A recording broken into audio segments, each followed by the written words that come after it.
বিমানবন্দরে আগুনের ঘটনাস্থলে আছেন সহকর্মী সাব্বির আহমেদ। সবশেষ পরিস্থিতি জানতে সরাসরি যুক্ত হচ্ছি তার সঙ্গে। সাব্বির, আমরা এর আগেও আপনার সঙ্গে যুক্ত হয়েছিলাম, আপনি জানাচ্ছিলেন এই মুহূর্তের চিত্র জানাবেন এবং কর্তব্যরত যারা আছেন তারা কিছু জানিয়েছেন কিনা জানাবেন, ক্ষয়ক্ষতির পরিমাণ সম্পর্কে কিছু জানতে পেরেছেন কিনা সব মিলিয়ে জানাবেন। ধন্যবাদ শাকিলা। এখনও আগুন লাগার যে স্থান সেখান থেকে ধোঁয়া বের হচ্ছে এবং আমরা যেটি জানতে পেরেছি যে ভেতরে আগুন নেভানোর জন্য যারা কাজ করছেন ফায়ার সার্ভিস কর্মীরা তারা ভেতরে ছিলেন। তারা যেটি বলেছেন যে কিছুক্ষণ আগে আমরা দেখেছি যে প্রচণ্ড কালো ধোঁয়া বের হচ্ছিল। তারা যেটি বলছিলেন যে ভেতরে যেই জায়গাটিতে আসলে আগুন নেভানো হচ্ছিল সেই জায়গাটিতে কিছু কিছু যেহেতু ভেতরে যেই জায়গা আমদানি যেই পণ্যগুলো ছিল এদের মধ্যে অনেক জিনিস রয়েছে দাহ্য পণ্য, অর্থাৎ গার্মেন্টসের বিভিন্ন প্রোডাক্ট রয়েছে, বিভিন্ন কেমিক্যাল রয়েছে, বিভিন্ন র ম্যাটেরিয়াল রয়েছে।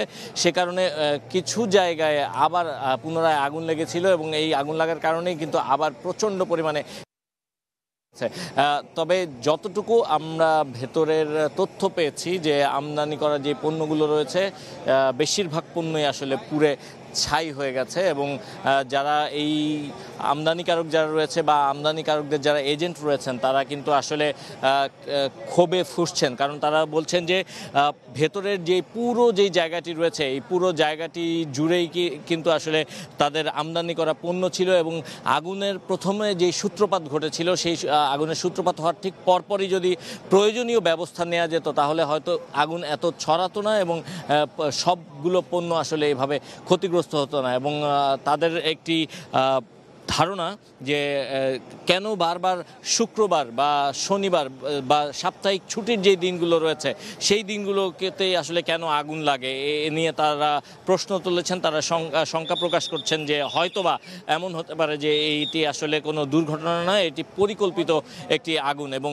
এ কারণেই তারা বলছেন যে এই ঘটনার সঙ্গে কারা জড়িত বা কারা ইনভলভ তা যেন খতিয়ে দেখা হয় বা তা যেন খুঁজে বের করা হয়। এবং আরেকটি বিষয় তাদের যে অভিযোগ সেটি হচ্ছে যে গতকালকে যখন এই আগুন লেগেছে, আগুন লাগার পর ফায়ার সার্ভিসের কর্মীরা যখন বাইরের যে ইউনিটগুলো রয়েছে তারা যখন ভেতরে প্রবেশের চেষ্টা করেছে তখন তাদেরকে ভেতরে প্রবেশ করতে দেওয়া হয়নি। তাদের নিরাপত্তা ইস্যুর জন্য তাদেরকে কিছু সময় আটকে রাখা হয়েছিল এবং তারপর তাদেরকে প্রবেশ করতে দেওয়া হয়েছে।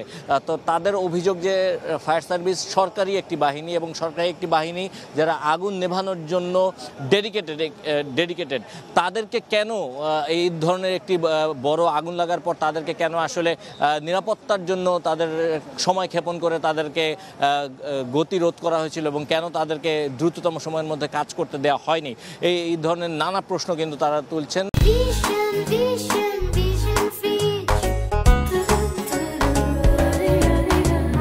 এবং সবচেয়ে বড় যে ব্যাপারটি, এই বিমানবন্দর কেন্দ্রিক কিছুদিন পর নিরাপত্তা মহড়া দেওয়া হয় যে আগুন নেভানোর জন্য তারা কতটা দক্ষ, কতটা ক্যাপাবল, বা এখানে যে সকল ফায়ার সার্ভিসের ইউনিট রয়েছে তারা তাদের যে প্রযুক্তিগত ব্যবস্থা সব ধরনের ব্যবস্থা দিয়ে তারা দেখান যে আসলে তারা যে কোনো ধরনের আগুন লাগলে আগুন নেভাতে কতটা সক্ষম। কিন্তু এইখানে যেই আগুনটি লেগেছিল সেই আগুন লাগার পর তাদের যে সক্ষমতা আসলে কতটুকু সে ব্যাপারে কিন্তু প্রশ্ন উঠতেই পারে এবং এই ব্যাপারে যে তাদের প্রচণ্ড পরিমাণে অবহেলা রয়েছে তা কিন্তু একেবারে চোখের সামনে প্রমাণিত। এবং সবচেয়ে বড় যে ব্যাপারটি, এই আগুন লাগার ঘটনার পরে প্রায় 7 ঘন্টার বেশি সময় সব ধরনের বিমান চলাচল, শাহজালাল আন্তর্জাতিক যে বিমানবন্দর এই বিমানবন্দরে বিমান চলাচল বন্ধ ছিল।